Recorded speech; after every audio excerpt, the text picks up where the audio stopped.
Assalamualaikum warahmatullahi wabarakatuh. Bagaimana kabar kalian hari ini anak-anak? Alhamdulillah, semoga kita senantiasa dalam keadaan sehat walafiat. Amin. Marilah kita awali pembelajaran pendidikan agama Islam pada pertemuan kali ini dengan membaca doa sebelum belajar. Bismillahirrahmanirrahim. Raditu billahi rabba wa bil islami dina wa bi muhammadin nabiyya wa rasula. Rabbi zidni ilma warzuqni fahma. Amin ya rabbal alamin. Baik anak-anakku sekalian, pada video kali ini kita masuk pada bab baru, yakni bab ke-6 dengan materi Ayo Berwudu. Setelah mengikuti pembelajaran kali ini, diharapkan kalian mampu. Yang pertama, menjelaskan ketentuan berwudu dengan baik dan benar. Yang kedua, menjelaskan tata cara berwudu dengan baik dan benar. Dan yang ketiga, mempraktikkan tata cara berwudu dengan baik dan benar. Anak-anakku yang sholih dan sholihah, secara bahasa, wudu artinya bersih dan indah. Sedangkan secara istilah, wudu adalah membasuh bagian badan tertentu dengan tujuan untuk menghilangkan hadas kecil. Berwudu merupakan salah satu syarat sahnya sholat, sehingga apabila ingin mengerjakan sholat namun tidak berwudu terlebih dahulu, maka sholat yang dikerjakan menjadi sia-sia atau tidak sah. Nah, ada beberapa ketentuan yang harus kita ketahui sebelum melakukan wudu. Di antaranya, syarat berwudu, rukun berwudu, sunnah berwudu, dan yang membatalkan wudu. Syarat-syarat berwudu. Syarat merupakan sesuatu yang harus dipenuhi sebelum melaksanakan suatu ibadah tertentu. Nah, supaya wudu kita sah dan diterima oleh Allah, maka kita harus memenuhi syarat-syarat tersebut. Apa saja ya syarat-syarat berwudu? Syarat yang pertama adalah beragama Islam. Syarat yang kedua, mumayyiz atau cukup dewasa. Artinya, dia sudah mampu membedakan mana hal yang benar dan mana hal yang salah. Syarat yang ketiga, menggunakan air yang suci dan menyucikan. Jadi, ketika berwudu, itu harus menggunakan air yang bersih dan bisa untuk bersuci. Kalau airnya kotor, tidak dapat digunakan untuk berwudu. Syarat yang keempat adalah tidak ada sesuatu yang dapat menghalangi sampainya air ke dalam kulit.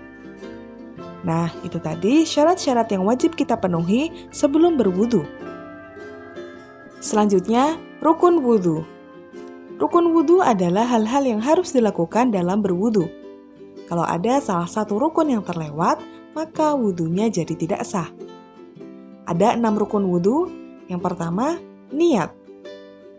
Niat wudu, nawaitul wudu'a li raf'il hadathi al-sghari fardhalillahi ta'ala, yang artinya aku niat wudu untuk membersihkan diri dari hadas kecil karena Allah Ta'ala.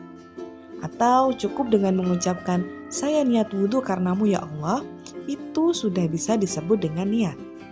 Yang kedua adalah membasuh muka. Yang ketiga, membasuh kedua tangan hingga siku. Yang keempat, mengusap sebagian kepala atau rambut. Yang kelima, membasuh kedua kaki hingga mata kaki. Serta yang keenam adalah tertib. Jadi, ketika melakukan wudhu itu harus berurutan gerakannya. Tidak boleh tidak berurutan. Jadi, ketika setelah mencuci muka atau membasuh muka, itu tidak boleh langsung kaki, baru tangan, baru kepala, tidak boleh, tapi harus urut gerakan demi gerakannya. Selanjutnya, sunnah wudhu. Sunnah wudhu merupakan hal-hal yang boleh dilakukan menyertai rukun wudhu yang harus dilakukan tadi. Insya Allah kita akan mendapat pahala lebih jika kita mengerjakan sunnah-sunnah wudhu. Sunnah yang pertama adalah membaca basmalah. Membaca basmalah bisa dilakukan sebelum kita akan melaksanakan wudhu. Bismillahirrahmanirrahim, lalu berwudu. Yang kedua, membasuh kedua telapak tangan hingga pergelangan tangan. Yang ketiga, berkumur-kumur. Yang keempat, membasuh hidung.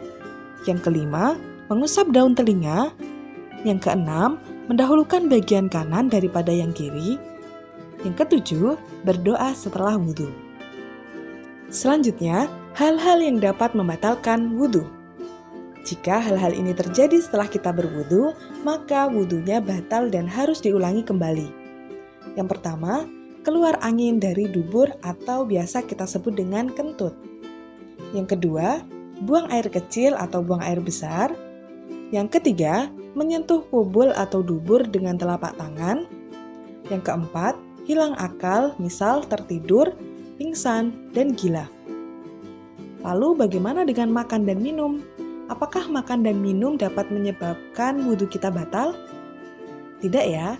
Jadi setelah kita berwudhu, lalu kita makan atau minum, wudhu kita tetap sah atau tidak batal. Cukup dengan berkumur-kumur, lalu kita bisa melaksanakan sholat seperti biasa. Baik anak-anakku yang sholih dan sholihah, itu tadi beberapa ketentuan dari berwudhu. Setelah menyimak video ini, Butifal harap kalian sudah mampu menyebutkan apa saja syarat, rukun, sunnah, dan yang membatalkan wudhu. Insya Allah di video selanjutnya kita akan belajar bersama dan praktek mengenai tata cara berwudhu. Marilah kita akhiri pembelajaran kali ini dengan membaca hamdalah bersama-sama. Alhamdulillahirabbil alamin. Jangan lupa like, komen, dan share video ini ya. Semoga bermanfaat. Wassalamualaikum warahmatullahi wabarakatuh.